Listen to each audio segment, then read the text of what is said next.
How do you know that you are a soul? Can you prove it? How do you know that you don't just think you are? And even if you just think you are, does it even matter? Because if you are believing that you are a soul, maybe that's all that matters. Today's guest is Kris Land. He's written a beautiful book called The Infinity Within, which blends spiritual insight, emotional honesty, and mythic storytelling. And it asks a lot of really good questions. And we're going to get into some of that on this episode. To join us to find out more. Soul Nectar Show, the Soul Nectar Show. You're invited, delighted to discover who you are. Anything is possible if you believe. So join us on this beautiful journey. Soul Nectar Show. Soul Nectar Show.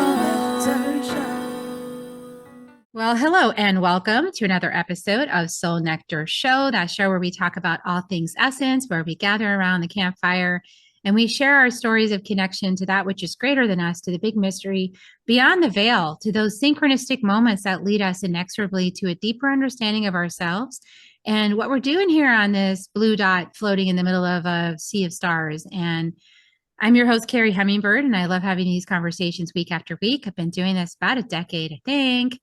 Yeah, and it's fascinating. Many, many stories to share.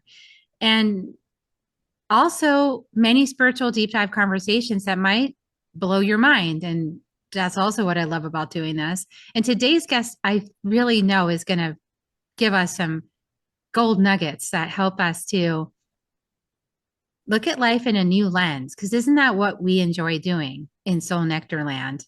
We enjoy looking at things through new lenses. The questions, the deep questions about who we are and how we came to be here and what we're supposed to be doing here with our time on this planet. And, we've provided many answers, many ideas on this show, invited you to some pretty big cosmic ideas like, hey, we're part of the second wave. This is like the second wave of human consciousness lifting itself and into a higher dimension and new explorations, pulling out of these old paradigms. And, you can see it's still clinging because we have some wars going on. So, still the old paradigm is still clinging a bit with its nails on the chalkboard. I don't want to let go, but we are committed to a new paradigm, aren't we? So I think this is going to be really uplifting. And I love this book. This just dropped in my lap, as usually the best things do. And so I want to introduce you to my new friend, Kris Land. Welcome to the show, Kris. Hello, Kerri. Thank you very much for having me on your show. I very much look forward to what we get to discover together. I know. And you can see, we're going to talk about Kris's book. And if you look at his screen, you'll see, if you're watching us, if you're listening, then you'll figure it out when you go to Amazon and check out his book. But he has a really cool book cover that I love. It's just so evocative of this idea of the infinity within, that we are actually infinity. We are all that is. We are the great, and I would say it, we are the great spirit. I am the great spirit. You are the great spirit. We are all the great spirit. This microphone is the great spirit. My shirt is the great spirit. Everything is the great spirit.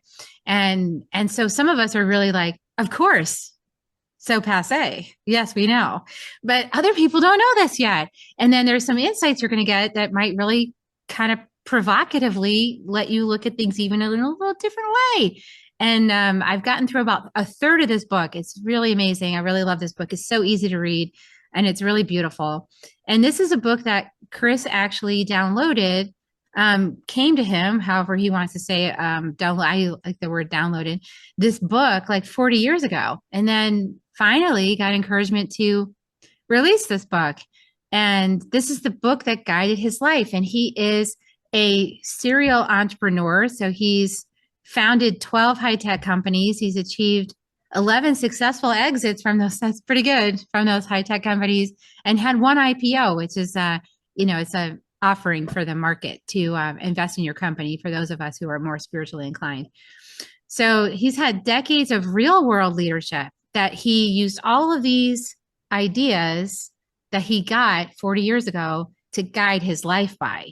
And so, yeah, it's pretty cool. We're going to have a great conversation today about healing and purpose and conscious creation and how to do all that and while being a good person with heart.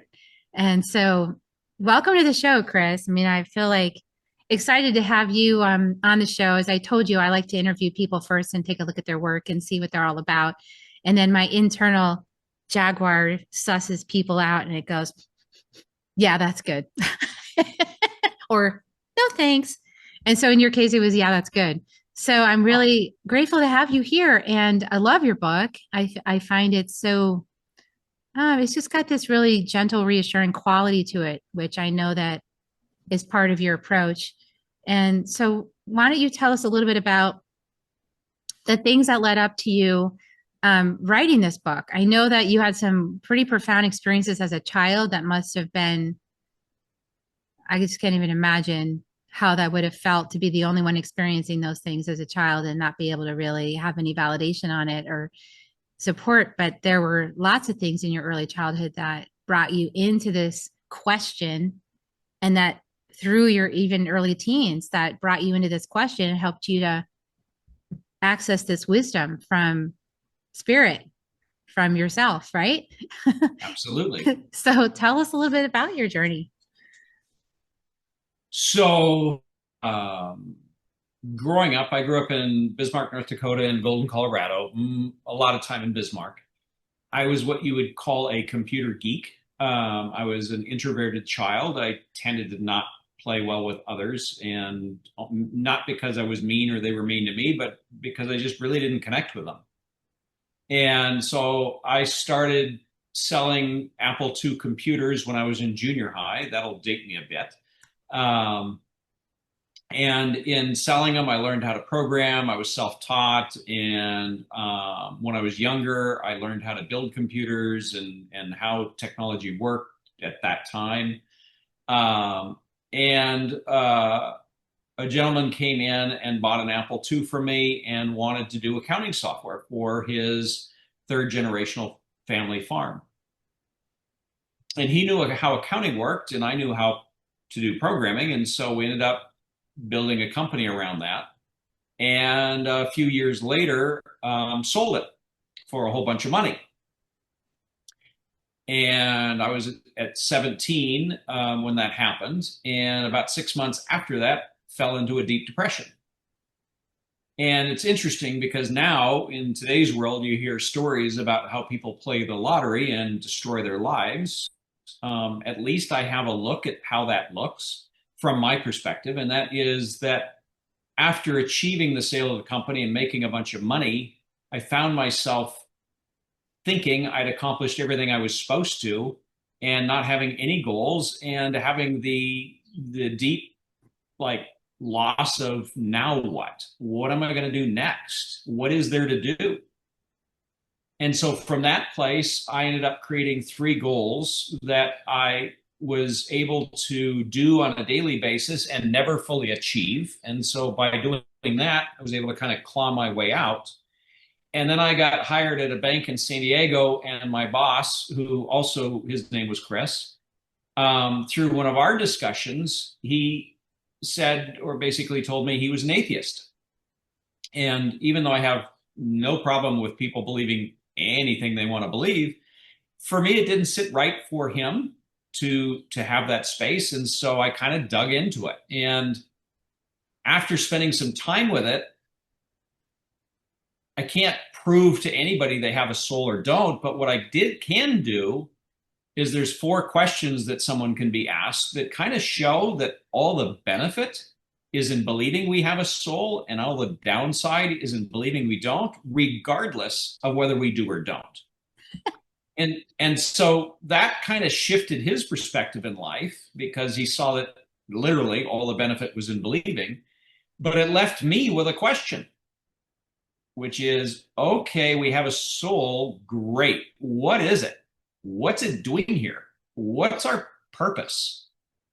And so then So consider that one leg on the stool that started me on the concept or idea of what was originally going to be called the soul path or your soul path, which eventually became the infinity within. The second leg on the stool was that for my childhood, I'd spent a lot of time studying different theologies and different spiritual contexts and contexts, and all the way to Egyptian, Sanskrit, the Gnostics, Buddhism, Christianity, Catholicism. I mean, a bunch. And what I found was, at least from my perspective, is that even though the semantics in all these different religions are different, that they kind of all say the same thing. And so, with that being the next leg on the stool, the third part of that stool was I had a lot of stuff happening, as you mentioned earlier, that happened to me growing up that are considered not normal and not real. And so, I'm going to kind of take you on a little side channel for a second and ask you a question. How many times have you heard of people where the kids have heard or seen ghosts? I personally know a bunch of people like that. Okay. Yeah. And what's the typical response that parents give to their kids when the kids say, I'm scared, I saw ghosts, or I'm not scared, or whatever it is? Well, they say it's not real. It's nothing there. It's just your imagination. So it's interesting because if we look at that, why are the parents saying that? Well, they're saying that because they're trying to protect their child. They're saying it in that way because they see that their child is sad or scared, and they're trying to calm us by saying it's not real, it's imagined. There's a word for that, though.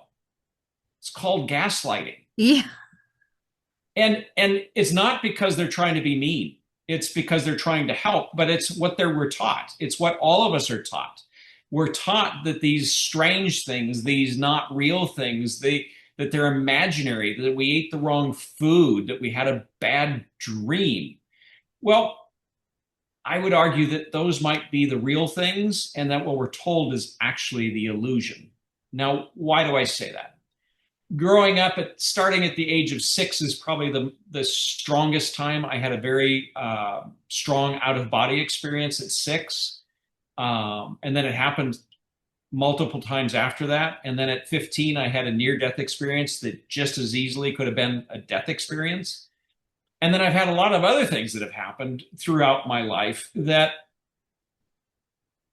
clearly and definitively showed me that the universe and what we're told is not what's going on. And so, with those three stools, meaning we have a soul, what is it? All these experiences and all the theology study, I started down the path at around 18, 19 of, okay, we have a soul, what is it? Well, again, going back to the semantics of theologies and theologies, the easiest way to go is to bring up the Bible because it's the most read book on the planet, right?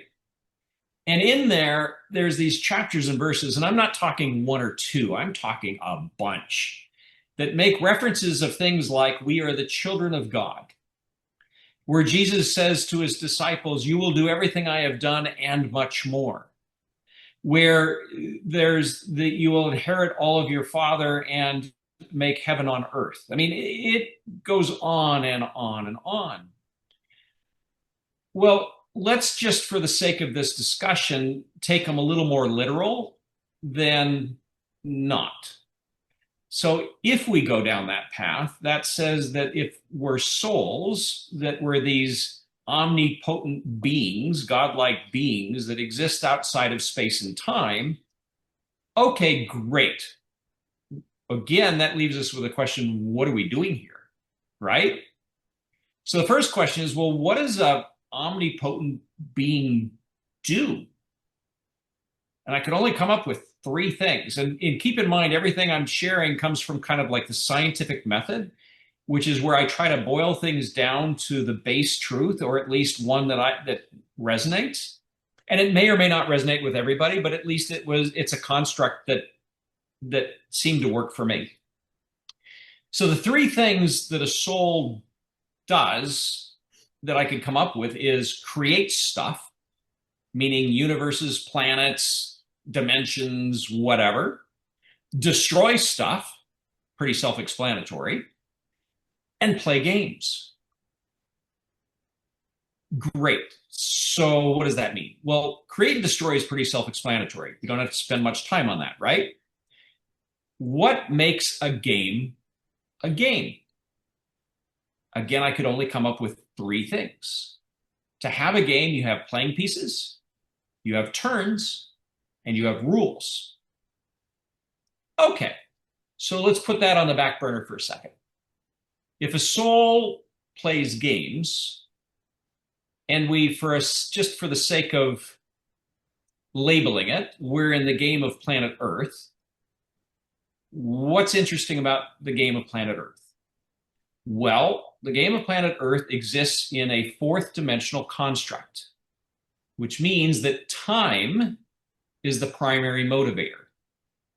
In 3 dimensions and below, time doesn't exist. In 5 and above, it exists, but it's not the primary motivator.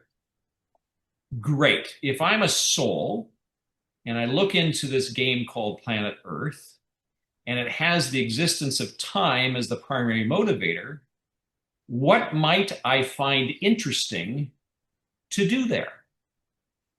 And I could only come up with one thing. You want to take a stab at it? Well, I think well, for me, it feels like making the most of my time. But, Yeah.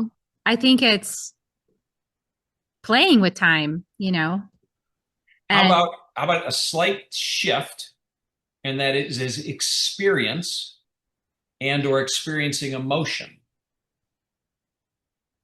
you mean like emotion, things Like in emotion, motion. like fear and love and Yeah. happiness and sadness and the whole gambit of emotions, right? Because you can't experience emotions or experience without the existence of linear time. Right. And the existence of linear time also gives us the construct of ancestry and, experiencing historical things, things from the past, and then also figuring out how to be in the present moment and then thinking about the future. So it gives us this whole like ability to play with time, So shamanically, we're always playing with time. We're looking at the past, we're healing the past, we're bringing everything present in the current moment. We're looking at what we want to create. We're planting seeds in the future. We're letting things harvest, right? So we're setting intentions. And so, yeah, and getting aligned with time is really interesting because everybody has Bingo. a different alignment with time. We all have different designs. From my perspective, we all have different human designs. And so some of us are aligned with, I had somebody tell me this one time and it really stuck with me. Like some of us are aligned with time dead on timeline and other people are adjacent aligned with timelines. And so like everybody's having a different relationship or a different experience of time.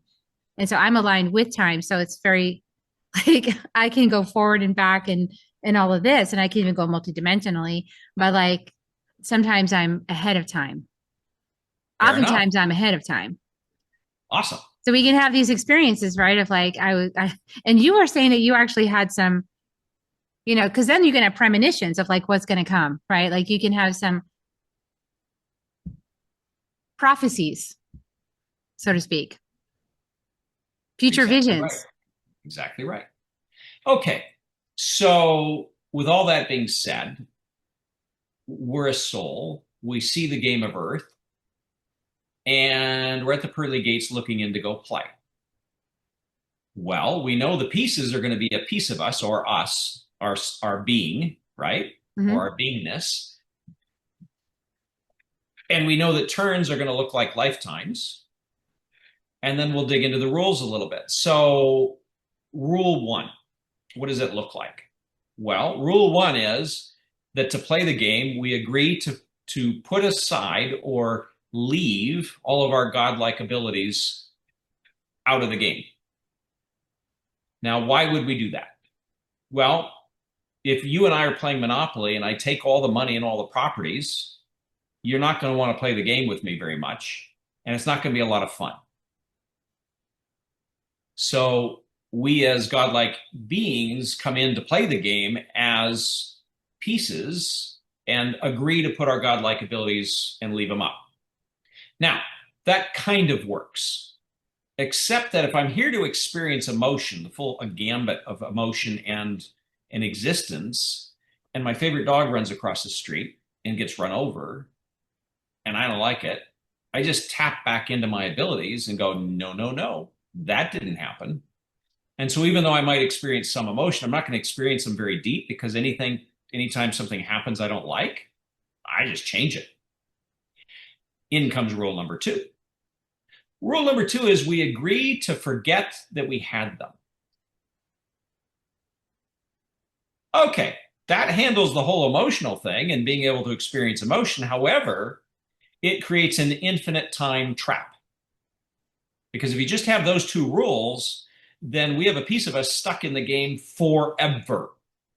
And I'm guessing that as a omnipotent spiritual being, we're not going to do that. In comes rule number 3, turns. Turns, let's say they're lifetimes.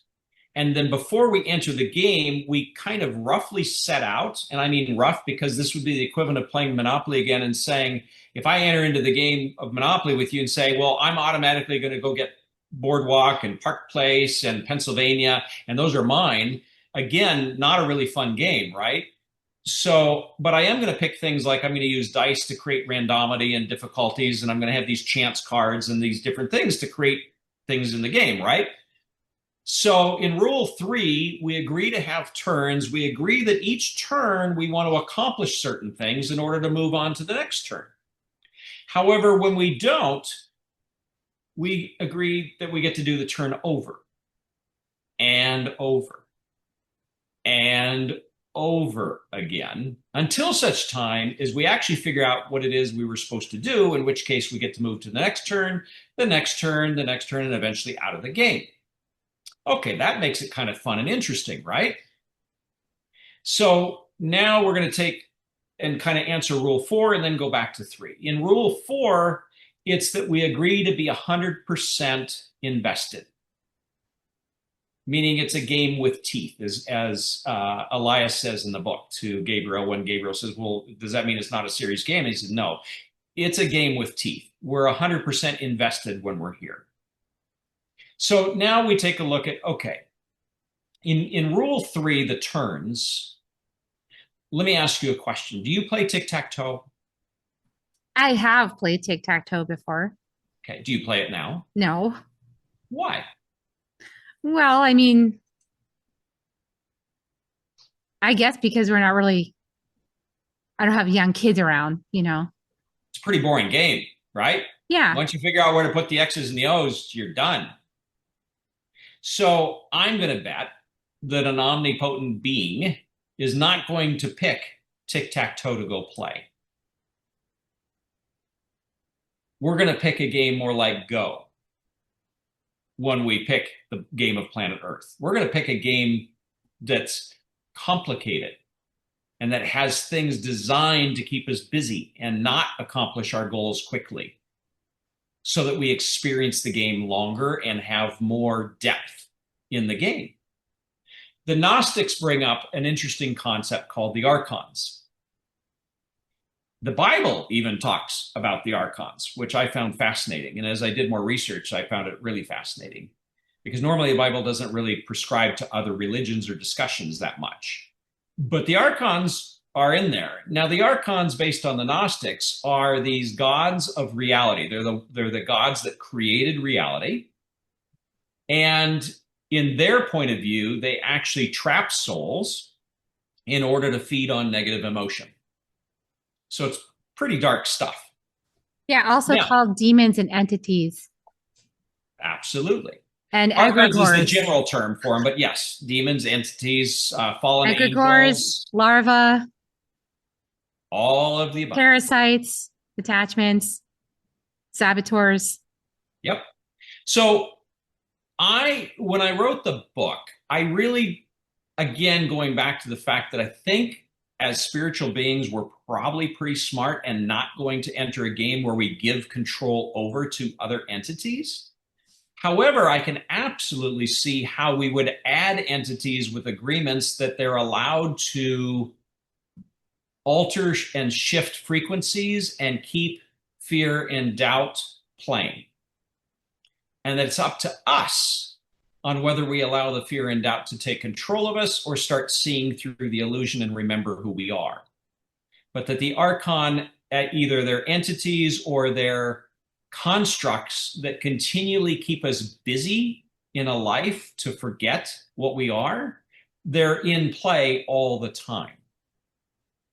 And so with that whole thing being said, that really says that we are co-creators in this game that agreed to forget all of our godlike abilities, but we, again, probably left ourselves breadcrumbs and said there are going to be cheat codes that we're going to give ourselves at different times to tie back in and to remember who we are.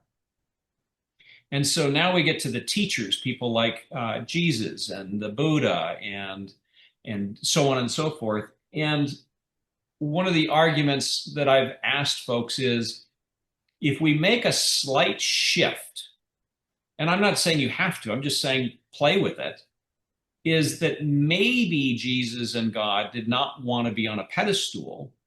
Maybe they were there to say, hey, remember that you can do everything I'm doing.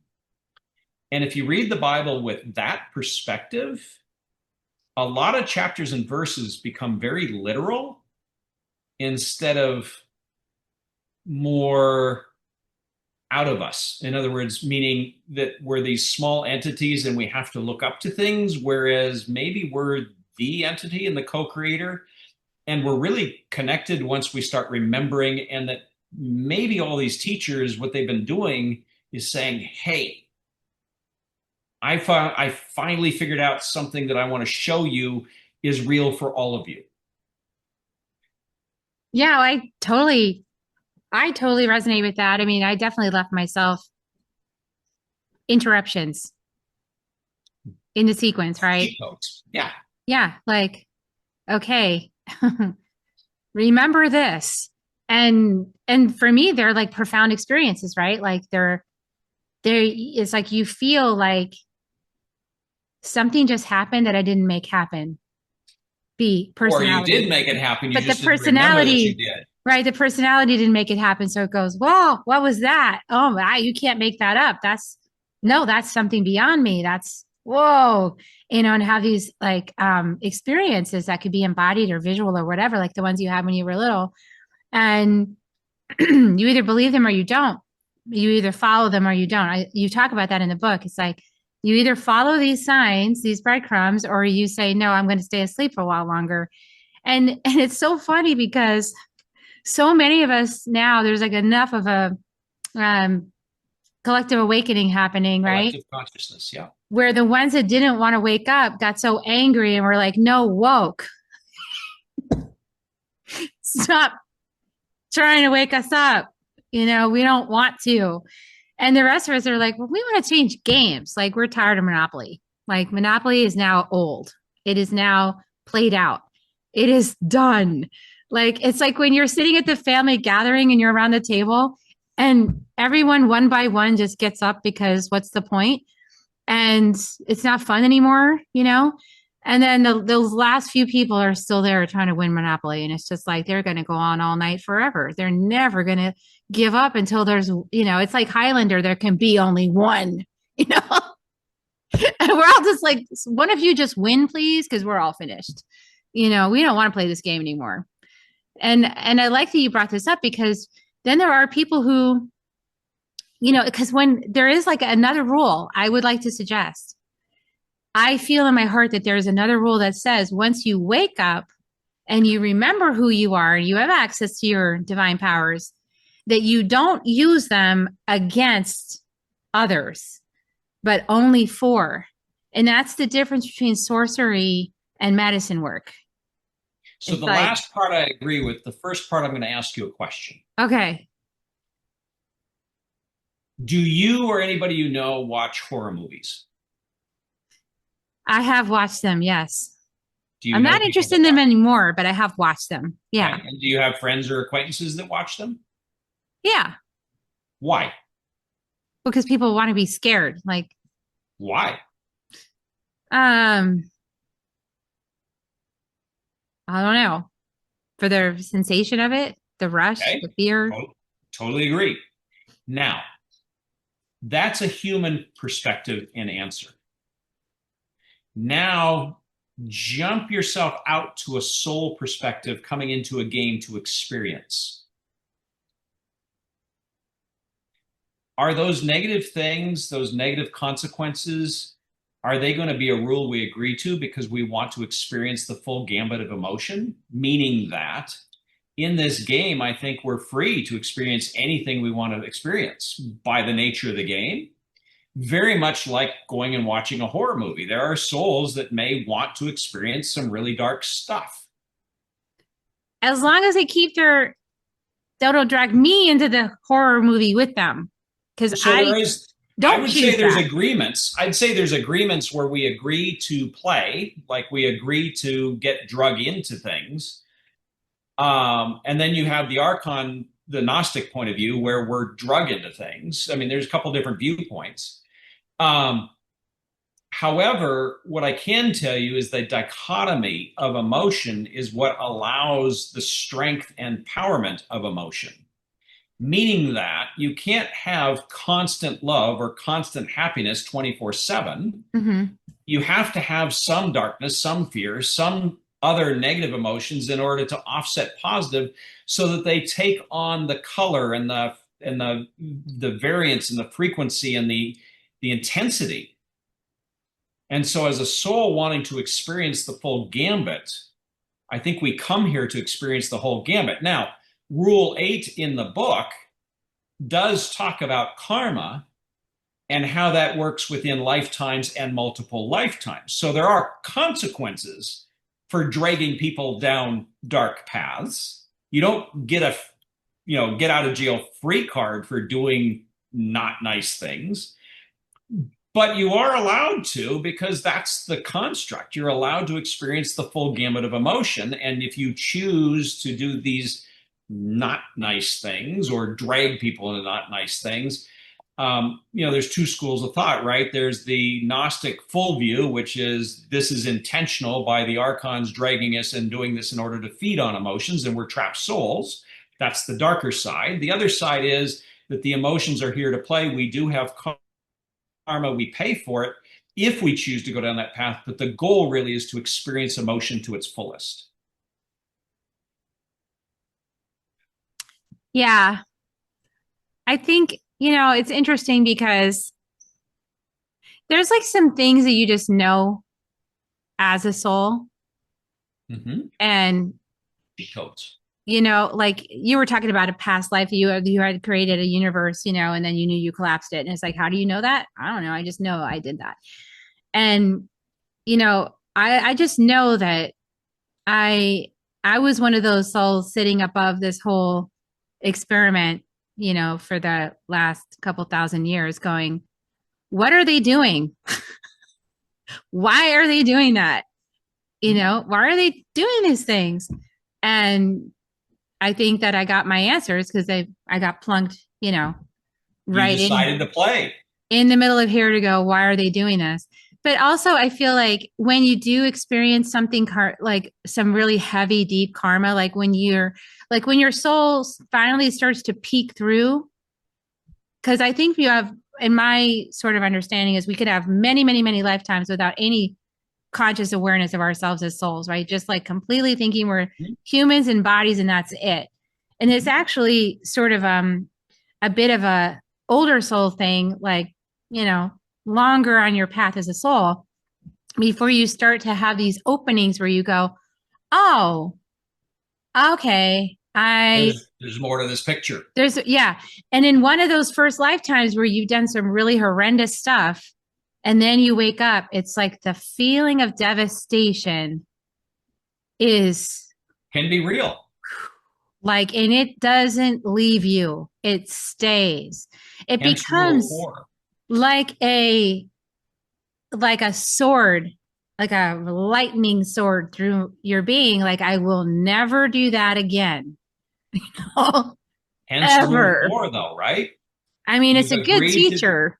yeah, rule 4 is you agree to be 100% invested, which means when that karma comes to knock on the door, guess what?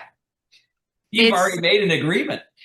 exactly. And I think there's some souls on the planet right now in that sort of moment where the little sun could peak, and that's why they're pushing it out so much because they know they're doing horrible, horrible stuff, and they don't want to remember that because then it's like ka-clunk. Arguably, there are some souls that have some fairly strong karma to deal with. Yes. And some of us are just sitting back eating popcorn going, when's that gonna Yeah, like holy crap. woohoo, here it comes. Talk about a movie. Yeah. Yeah. And try not to be too gleeful about it. Well, no, I mean I not mean, gleeful. It's more like, yeah, you guys probably deserved everything that's coming. yeah, you do deserve everything that's coming, every last bit. So yeah, and it's like but for me, and this is another part of the soul game, and how it can express is that now this new thing's been opening up with this human design and this gene keys and this kind of stuff, right? So that's like the new game that many of us wish to play. And it's like, oh, let's get into the fundamentals of how this thing actually works. We want to know like how, 64 ways to get shadow screwed, like what are they? It's like this transparency, right? You get to go, oh, okay, this is all the things. And one of mine is judgment. Think of it this way, though. These rules that we're playing in aren't new. These are from the beginning of the beginning. Yes. And whether you're an old soul and have been playing thousands of turns, or you're a brand new soul playing a couple or one, doesn't matter. The rules, the overarching rules are the same for everyone, but what we chose, like when we looked down before we came in and kind of said, I want to kind of experience these things here and these things here, and I have to achieve these things to go to these things. All that was kind of pre-agreed. And then once we're in, we're in. We're in Monopoly. And we don't get to get out until we do what we're supposed to and kind of do what we agreed to and kind of move through the path and then leave. But then the cheat codes, we've also agreed to drop in cheat codes and things that we need to pay attention to all along the whole multiple turns and lifetimes. So here's another thing I want to ask you is like some souls, some people I've heard say that, if we all started at the Big Bang, then why are some of us so perceptively so far behind with lifting our consciousness? Like we all had a head start. We all started at the same time. We all got to experience everything, and why is it that we have such a disparity in focus? It's part of your soul path. What did you choose? I mean, you get to choose how many turns you're going to roughly play. You get to choose what the goals are. You get to choose what you want to do. I mean, each soul gets to kind of figure out how Monopoly looks for them. So some souls may have wanted to play a longer game. Some may have wanted to play a shorter game. Some may have come in here with certain things they wanted to accomplish. Some may have just said, I just want to experience emotion to its fullest. Who knows? Yeah, and maybe that's my linear thinking that it's like we're on a path of evolution. I mean, we are in humanity. You can see it. There is a factual timeline evolution of human consciousness. So, I mean, if somebody wanted to experience really extremely low consciousness, why they just go down the timeline back to when that was, happening instead of like coming here? Well, which, as an omnipotent being that exists out of space and time, you can choose to do. Right? You can enter the game anywhere you want. That's your choice. And if you enter the game back in, 400 BC, have at it. There you go. But once you're in, you get to play from 400 BC all the way to where we are now, or you've accomplished what you set aside and you've left the game. Right. But the definition of a soul is that the soul exists outside of time and space. It's only when we agree to enter the construct that time actually takes control and plays out. And it's only because we've agreed to let the construct be our construct and be fully invested that we are actually in here playing as soul beings playing an avatar experiencing these emotions. It's just an idea. I mean, I'm sitting with the idea. Yeah. I mean, I agree with it. I do. And I'm having this moment of like, because it just feels like we're not all playing by the same rules here, you know? To some extent, we're not. I mean, if you look at what Jesus did and what he was doing back, if you believe in all the writings, he was definitely playing with some cheat codes, right? Yeah, because he wanted to show a different potential than what was going on. He's saying, wow, these are some pretty harsh times. Let me remind all you folks what you can do if you really want to, right? Yeah, you could do anything with your experience here. Why are you doing Why are that? you like out I, murdering each other right and left? Why not do something fun? right, that's how we Yeah. feel. Like that's how what I feel is like, Yeah. and yeah, and I've had one mentor in particular say, "Yeah, you were the one at the back of the room just going, Yes. full of judgment." That's why I have judgment in my chart because it's something I'm working on. It is what it Yeah. is. But that's part of your experience. There's nothing wrong with it. It's just part of your experience and what you chose to live through, either grow through or subtract it or add it or do whatever you want with it. That's the beauty of it. You get to choose, and it's your soul path. And souls collide. So, Or connect, right? or connect. Yeah, depending on what they choose. In the moment when you're asleep. So it is Or kind of awake. or awake, but you don't actually know what's going to happen when you don't remember yourself, That is a true right? statement. Yeah. And I actually had somebody else describe it as like, we're actually, because we're all in the Great Awakening now, we collectively chose that this would be the time that we would wake up and remember who we are in varying degrees. And not everyone's going to stay around for that because they don't want to. They want to go back in time. I don't know. Some of them do want to go Or back leave the game and go play a different one. or go somewhere else because they're like, that's Yeah. boring. I don't want to do that. But we're like, no, it's not actually. This is really cool. We remember our God given talents. We can do so much with this place. This is really amazing. And so some of us are really excited by that game. We want to stick around for that. Yeah, the whole renovation, right? Yeah, renovate the house. Be like, no, we want to do this. Now let's find out what it's like to learn from animals and plants because we haven't done that in a long time since the indigenous. Let's go learn from them. Let's figure this out. It's very interesting. Psychedelic journeys and lots of cool stuff.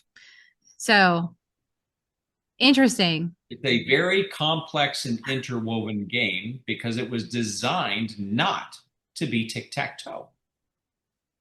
And it's like I've actually worked with my past life. So like being able to like work with your past life selves and, cross time and dimension because it's just a fluid thing, is also really cool and different timelines. And my audience is like so into all those conversations. So I love, I love that because it's a jumping off point for the complexity, right? To see behind the man in the curtain, right? Behind the Like curtain. the Wizard of Oz, and you're like, this is just a guy. Yeah. Yeah. It's so true. The the idea that you can teleport anytime you want, we're taught is ludicrous. And yet there are people that teleport, I would argue, all the time. Doubt is the key. You can take anything and do anything if you can remove the doubt from it. Doubt is the blocker, fear is the cement. Let me give you an example of how that looks. This is for manifestation, everybody. So listen up. There's a lot of interesting things about manifestation. I want to go down another side channel in a second. I've done some really fun things in life, like teleportation and those kinds of things. Let's keep it simpler. Let's say that I've moved objects, like moved a fork across the table. What I find fascinating that happens for me every single time I start breaking what is considered normal and do not normal stuff, is the very first emotion that pops up is elation. Like, oh my God, I did it. But within milliseconds of that elation is fear and doubt. And it drops in like a hammer. No, you didn't. You imagined it. It didn't happen. You can't do that. And being aware of that fear and doubt jump in is the key to start being curious. How is it serving me? How is it protecting me? Because one of the ideas about manifestation and breaking the rules and using cheat codes is it starts pointing out that we're not the victim, that we're actually co-creators. And guess what? We're actually 100% responsible for what's going on, which is really scary. Because it's much easier to say, yeah, that happened to me. These people were really bad to me and I had no control over it at all. That's very easy to do. It doesn't feel nice. It feels bad, but it's an easy answer instead of saying, oh yeah, I actually agreed to this and I'm the one that allowed it. And now I have to take responsibility and understand why or how it's serving me now and remove it from my picture. One of the interesting people, have you ever heard of Neville Goddard? No, I haven't. So he's an older guy, meaning in the 1920s, I think. And he and Napoleon Hill are in the same timeline. And for some reason, probably because the Infinity Within is all over social media now, this Neville Goddard guy pops up on my YouTube, right? And I'm listening to his stuff going, oh my goodness, I could be a reincarnate from this guy. So he's saying things like, so his idea of manifestation and instant wealth is all you need to do is stop saying, I'm going there, I'm getting it, I'm going to achieve it, and put yourself in the mental and imaginative state of, I am already there. I am already a millionaire, and seeing how that looks, feels, and acts now. And so I'm listening to this going, oh, this is really interesting. And then we get to your discussion a little bit earlier about switching channels, right? What if what he's really showing is all we're doing is taking our current consciousness and shifting over a lens in reality, meaning we're jumping a reality to where we are a millionaire. And that when we believe it in imagination strong enough, all we're doing is shifting where we are. And that's why instant wealth is possible when doubt is removed. And so I find some of the stuff he talks about to be absolutely fascinating, and then take a look at it from today's perspective of maybe all we're doing is shifting realities, because you know how time, one of the concepts of time is every time we make a choice, it branches, right? And then you have parallel universes. And the idea is there's a bunch, right? And each parallel universe is based on the decisions we made prior. So all it takes is a couple decisions back where we made a investment, say in Bitcoin, and we bought 100,000 of them instead of didn't. And we shift into that, and all of a sudden we're a billionaire. The next day we wake up and we're in this billionaire space because that's where our imagination or belief, where we planted ourselves. And that gives it a really interesting co-creation look and point of view. Now, I'm not saying this is all possible. I'm just saying it's an interesting set of questions. And, you know, I think it's important also to pay attention to the way things resonate, right? Because the body is our tool through this whole process. The body is our sort of frequency system. Our vessel, our sacred temple, the thing that guides us through this journey. It's our avatar in this. It's the avatar. Yeah. And we have to treat it well, first of all, you know, so it keeps going. You don't have to, but it's better if you do. Helpful if you do. And it is helpful. You know, it's helpful if you want to stick around, you know. But what's interesting is how it gives us these signals. signals, but also like I had this, I'm thinking back to, I don't know, November 2024, when I felt like the timeline just went clunk, right? And I felt like I didn't agree with that. And so to me, it felt like collectively there was a decision, but I was in opposition to that decision. I did not agree with that decision. And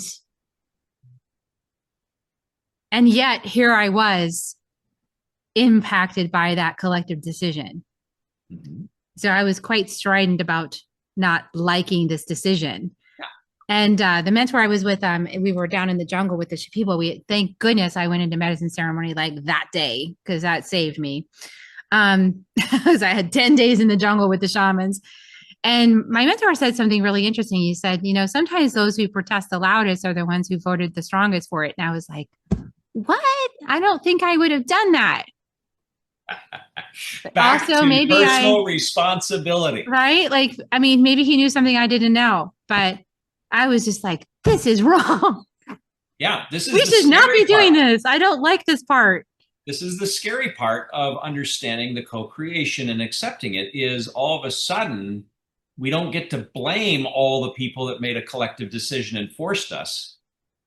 We actually find out that we were one of the ones voting the strongest. It's interesting. It is. I have to sit with this because I really have not liked any of this. So, yeah. And I also know that my oversoul is White Eagle, and that is one of the ones that's planning all this curriculum on right now. So, yeah, this probably has something to do with it. Yeah. Maybe Kerri just doesn't like it, and that's okay. Kerri doesn't have to like it.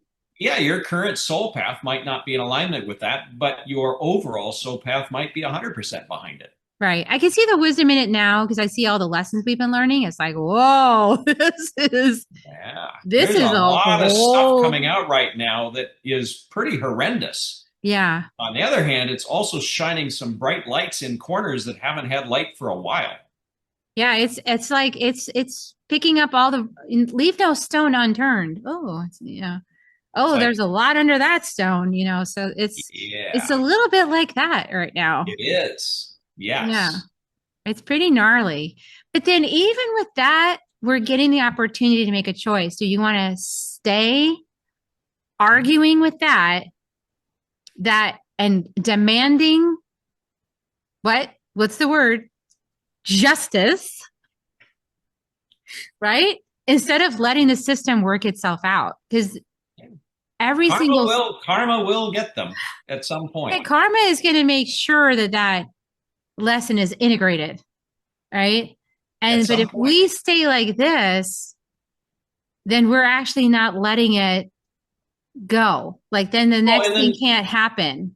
Absolutely. And fundamentally, like we said, if we are actual co-creators, we ultimately cannot force anybody to do something they don't want to do. This is true. I've tried. And so with that understanding, then we have to trust in the rules and the system, that their agreements, because we all agreed to roughly the same roles to play, assuming that my construct is anywhere accurate, that they're going to be taking personal responsibility at some point. Yes. Just not in my timing, maybe, because I also have impatience in my chart. I understand. There's a lot of things that I would like to see lightning come down and take care of. But, yeah.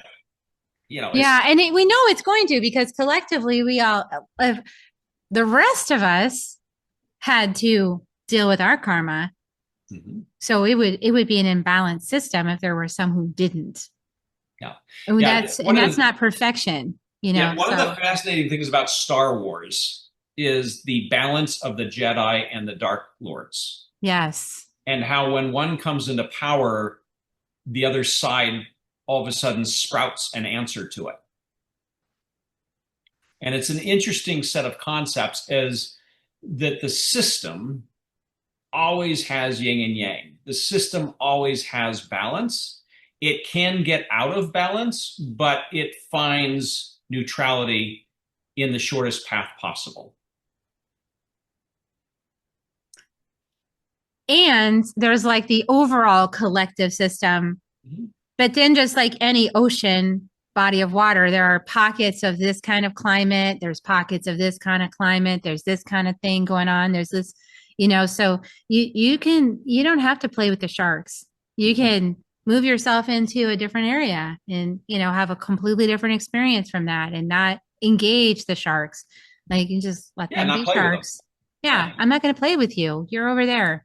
I've already learned those lessons. So you go have fun. I'm out of there. I'm not interested. The interesting thing about collective consciousness, you brought it up several times, and I want to put a little bit of a light on that additionally, and that is that if we have a group of people together and I teleport, what does that look like from each individual within the collective? Let's say there's 12 of us there. What does that look like for each one of them? One of them is going to say, I just looked away. It didn't happen. One of them is going to say, I ate the wrong mushrooms today. One of them is going to say, oh my goodness, I'm very uncomfortable. One of them is going to completely freak out. One of them is going to say, oh my goodness, that's really interesting. Do it again. Another one's going to say, oh, I get it, and start teleporting. So there's this idea of collective consciousness that as you can get everybody to agree on a particular thing, it becomes much more probable and possible. Yes. And that's this sort of spiritual marketing, those of us who are here for like new ideas, like, hey, there's this really cool new way to use your life force in this game on Earth and do it like over here in this new idea.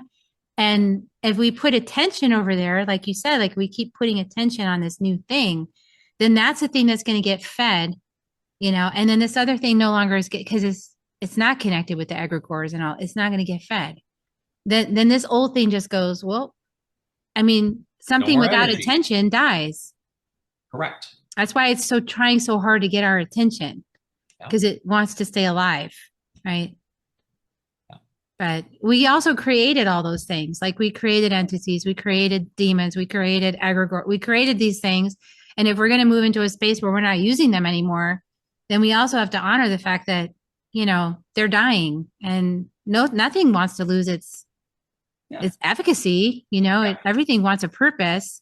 So we might need to repurpose these things, like give them a new purpose. Like, we still want you to challenge us, but we don't necessarily want you to drag us all the way down, like to this place, So, and I kept getting that message too, that we were kind of collectively deciding that we were going to lift we're going to have the same basic construct, where we're just going to raise it up an octave, And just not have it all the way down here. Yeah. Arguably that's what Jesus did, right? Right. There was a certain level of consciousness that I would argue that based on the teachings, he actually, through his reincarnation and through his process, helped uplift society at the time to another chunk up. He had to do some pretty crazy things to do it. But I would say that, that's one of the things he did, was he kind of raised the overall consciousness by doing some pretty crazy things. And then also we're doing lots and lots of epigenetic work on this vessel, right? So that it can unlock new potential, so that we can have a ascended experience that's different, right? And so, it's a lot of people are going through a lot of changes right now, been like sick a lot, or had hospital stays, or bones breaking, or all kinds of crazy things. And I think that has to do with the vessel upgrading itself for the new energies, because we're letting a whole new frequency of energy come through us. Well, that it's for some it's comfortable, for some it's not. For some it's not. It's chunking on through. So, wow. Cool conversation. I like people that can hang with me on conversations like this, because there aren't a lot of people that can hang on conversations this deep. So it's really cool. Awesome. To have talk with you. Yeah. Is there anything else you want to share with the audience about your book? Because I know we're over time and I promised you we weren't going to do that. Yeah, I don't worry about it. The the biggest thing that I value is the reviews I'm reading on the book. The feedback I'm getting back on the book is telling me that I was successful in writing it the way I intended, which is it's a book that is, as one reviewer said, like my best friend sitting down and we're having a discussion about life. Yeah, I would concur with that. That's what it feels like. Awesome. It's never designed, nor do I ever want it to be designed in a way to force people into any thoughts or beliefs. It's designed to take you on a fun journey with Gabe and to, through questions, get you to take a look at how things might be running and how that might work with you and resonate with you where you are today. And so I would say to all of us is that when we see and feel fear, that we use that as a signpost to ask and be curious about and say, how is this serving me today? And do I need it? And look for the doubt that exists underneath. Yeah, great. Yes, I know. I know doubt. It's like a Doubt little, is a it's like a doubt is little one of pebble those in your interesting. shoe. Doubt is one of those things where even if 1% exists, that 1% is incredibly powerful.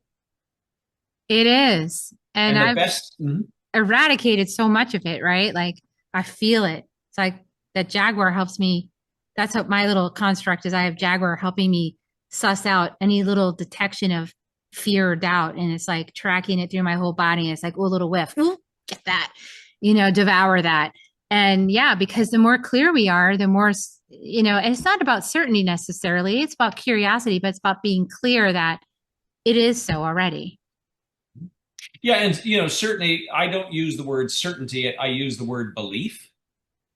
That once we believe that doubt is gone and really stay in that place, that we're able to remember what, at least pieces, if not all of what we are. I would argue just pieces. One of the best movies that I absolutely love that make this crystal clear about the power of doubt is The Matrix. Yes.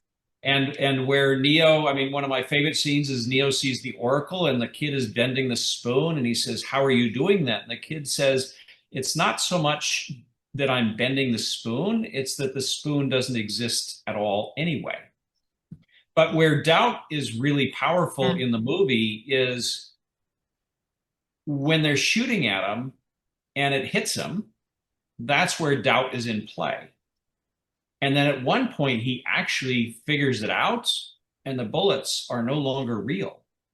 And they don't do anything to him because he's now hit a point of removing the doubt and seeing through the curtain that what's actually going on is just programming. It's not, this is not real. These bullets aren't real. This stuff is not real. And it's only through belief of the doubt that it hurts me or affects me. Yes, absolutely. And in order to really embody that, you've got to you do have to open up to your soul. You got to say yes to the journey. And like you said in the book, you've got to keep following. Say yes Right. to, I believe this. Yes, I'm following my soul. Yes, I have a soul. Oh, yes, this new piece of information or this really special encounter with somebody that didn't even, they just had a magnetic field and I wanted to talk to them. And then I started this whole inquiry and all this insight came in, right? Like those are the things that if we just say yes to that, it keeps expanding and opening up because it's where we're putting our energy and our focus, our attention. Absolutely. Yeah, Yeah. the idea of coincidences is really big. If you and I meet, it's a coincidence. It's just happened randomly. And I came up with a story a long time ago is that there is no such things as coinkydinks. And the reason I say that is that through my entire life, I don't know if I mentioned this earlier, but through my entire life, I'll be sitting in a restaurant or coffee shop and random people, I'll be reading my book happily, not talking to anybody, and some random person will pull up a chair, not ask me, sit down, have a whole conversation with me, tell me about their life, things that you would never tell a stranger, let alone a friend. We'd have a conversation, and then they'd get up and they'd leave and never see him again. Well, when that first started happening, it kind of felt like a coincidence, like, this is just random, right?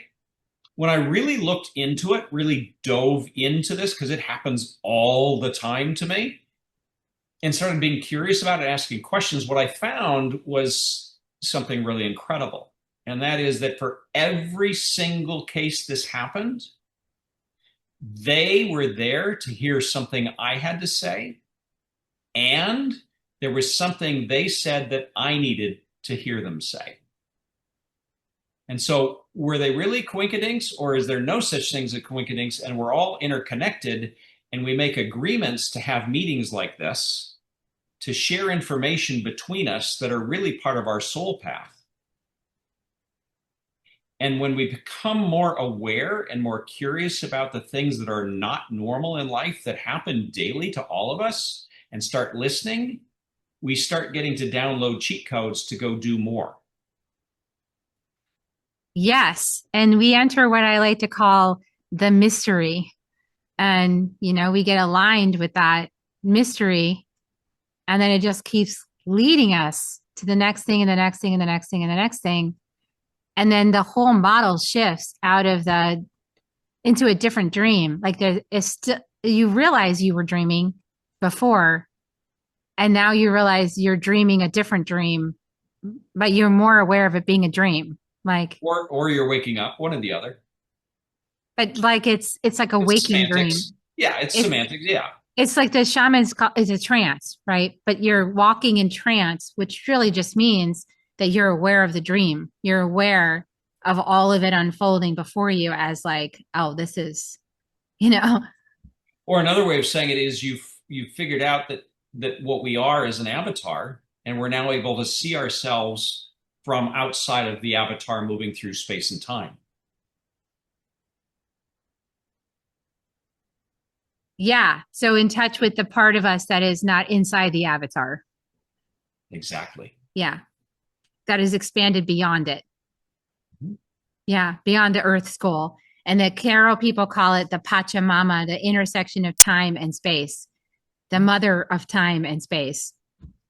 Yeah. Exactly. That's why we say, thank you, Pachamama. That's why expressing gratitude to Pachamama is a really good idea if you want to have a good journey. Agreed. So awesome. Beautiful. I love this conversation. I don't really want it to end, but I'm enjoying it so much. But I know maybe we'll come on another time. You'll have some more conversation with us. That'd be fun. Absolutely. So, all right, everyone. Well, please go get this book, The Infinity Within. Be sure to leave a review for it, because that really helps other people know, was this book good? Because a lot of people base their own decisions on what everybody else thinks still. That's changing, but we're still in the process of that popularity thing. So if you can do that, and then also leave a review on one of this podcast wherever you find it, because that'll help other people find these kind of conversations and that might be interested in. Also, when I first wrote this 40 plus years ago, it was just the book. But through life experience and through the 40 plus years to get to taking my notes and writing this book, it has now become the trilogy. So the second book, I have finished the third draft. I'll probably do 4 or 5, but the third draft is finished, and it's called The Orchard Hush. And I'm working on that, and it may get done this year. We'll see. And then there's a third book, which the outline is completed, but I have lots of writing to do. But it is now The Infinity Within, or Infinity Within Trilogy, which touches on even more in-depth, instead of just learning, which is what The Infinity Within acts like a mirror. The second one is designed to help stay in that space and not let the archons keep pushing you out of it. That would be useful for a lot of people. Yeah. Because the reviews, the reason I brought that up is the reviews that you mentioned are huge in helping me see and understand what all of you are seeing and thinking as I'm writing the next 2 books. Yes. It's good to have that feedback, so then you can know what you're going to say. I need it too, because I Otherwise, I'm just throwing spaghetti on a wall going, hey, I wonder if that's going to stick. It's like, Or was that useful at all? Or did anybody learn anything? I mean, the reviews that I'm getting are phenomenal because they tell me that I hit the spot I was looking for, which is a friendly book that doesn't preach, that helps people feel better and more comfortable in a life right now that is full of some difficult things. yes, deep experiences of emotion, as you said. So awesome. Yeah, we'll have you back on when you have the next book published, maybe then. And we'll do Well, that. or even before, it's your Or choice. before. We could have more conversations. Yeah, that sounds good. All right. Well, you guys, if you like this episode, again, leave us review comments so we can know what you liked about it, what else you want to know, all those kind of questions that helps us know like what to talk about and what to open up and let the information come through, which is so fun. And we're going to give you kisses. I like to give people kisses. You can join me with Reiki kisses if you want. Otherwise, we're just going to give them. We love you guys. Thank you so much for staying all the way to the end of this broadcast and for liking, sharing, and subscribing. Love you. Mwah. And namaste. Namaste. And we'll see you the next time we see you. Bye for now, everyone. If you found even one gold nugget in this episode of Soul Nectar Show, will you do us a favor? Will you subscribe, like, and share this episode? Maybe even write a comment and let us know what you thought about it. We really, really want to engage with you at a much deeper level. Let's be part of community together. Have a great week, everyone. Bye for now. Soul Nectar Show. Awaken, awake, Nectar Show. Take a sip from the drip of nectar, from the source of who you are. Soul Nectar Show. Yeah, yeah.